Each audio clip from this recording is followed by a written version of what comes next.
Welcome to Savita Dental College lecture class series in general pathology. The topic of discussion is Hodgkin's lymphoma. Hodgkin's lymphoma is an unusual tumor of B cell origin, and the presence of a tumor giant cell known as Reed-Sternberg cell is a characteristic of Hodgkin's lymphoma. Hodgkin's lymphoma arises in a single lymph node or a chain of lymph nodes.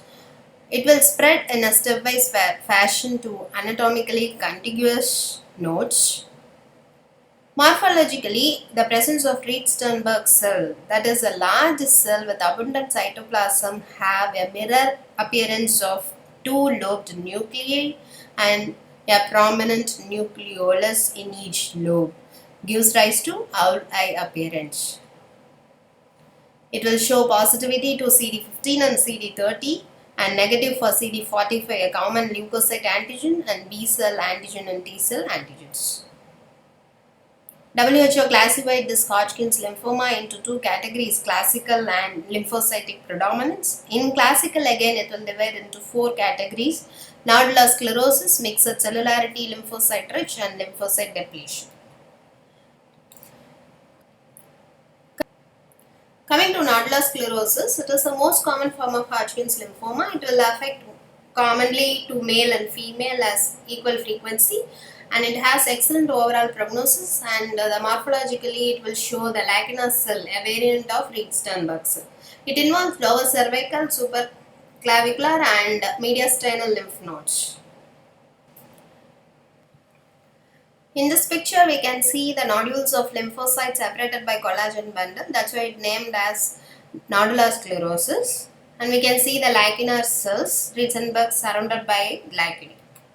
Coming to mixed cellularity is the second most common Hodgkin's lymphoma. It will affect 50 years of aged people and it will show male predominance. And in biopsy, we can see classic Reed-Sternberg cells. Mixed cellularity type is likely to be disseminated to other nodes and extranodal sites also. In combination with this Reed-Sternberg cell, we can see small lymphocytes, eosinophils, plasma cells and macrophages.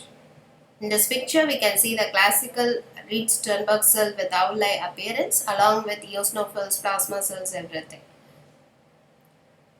Other two types are not very common types. Lymphocyte-rich Hodgkin's lymphoma, it will show heterogeneous population in the lymphocytes, have more amount of lymphocytes. And in lymphocyte depleted Hodgkin's lymphoma, it will show less lymphocytes than the other cells. Coming to the next category, that is nodular lymphocytic predominant Hodgkin's lymphoma, it will show features of nodular sclerosis, but the RSLs not only shows the CD15 positivity but also shows CD20 positive. That's why it is categorized into different category. Coming to the pathogenesis of Hodgkin's lymphoma, the main cell is the Reed-Sternberg cell that will have a crosstalk with all other mediators like fibrogenic growth factors, interleukin 5, interleukin 10, TGF-beta, GM-CSF and other various chemokines, and it will stimulate other cells to come into the site of the neoplasm. That's why we are getting, along with the Reed-Sternberg cells, we are getting other cells like neutrophils, lymphocytes, eosinophils, plasma cells and macrophages along with collagen bundles.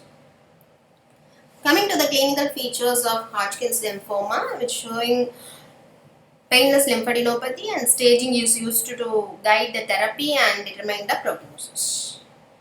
This staging is known as Ann Arbor classification. It is common for Hodgkin's and non-Hodgkin's lymphoma. Stage 1, involvement of single lymph node region. Stage 2, involvement of two or more lymph node region on the same side of the diaphragm. Stage 3, involvement of lymph node region on the both sides of the diaphragm. Stage 4, diffuse involvement of one or more extralymphatic organs or sites with or without lymphatic involvement. All these stages again classified into A and B in the presence or absence of the following symptoms: unexplained fever, drenching night sweats, unexplained weight loss of greater than 10% of normal body weight. And the difference between the Hodgkin and non-Hodgkin's lymphoma are: Hodgkin's lymphoma more often localized to a single axial group of lymph nodes, but non-Hodgkin's lymphoma more frequently involved multiple peripheral lymph nodes. And Hodgkin's lymphoma, it will spread orderly by contiguity, and non-Hodgkin's lymphoma not contiguous spread. Medius mesenteric lymph nodes and Walde's ring rarely involved in Hodgkin's lymphoma and that are most commonly involved in non-Hodgkin's lymphoma. Extranodal presentation is very rare in Hodgkin's and it is more common in non-Hodgkin's lymphoma. Coming to the treatment modality of Hodgkin's lymphoma, main therapy is chemotherapy followed by radiotherapy, stem cell transplantation, targeted therapy, medications that deliver radiation directly to the cancer cells, that is radioimmunotherapy drugs. That's all about the Hodgkin's lymphoma. Thank you.